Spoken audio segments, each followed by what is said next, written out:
Hello，各位同學，大家好。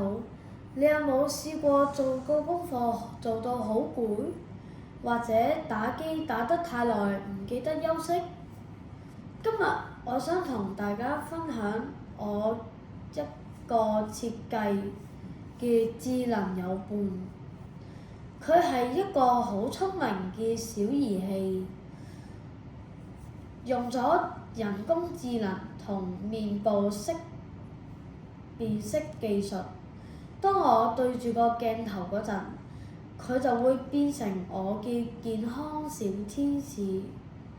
如果我皺住眉睇落嚟好攰，佢就會溫柔咁提醒我加油。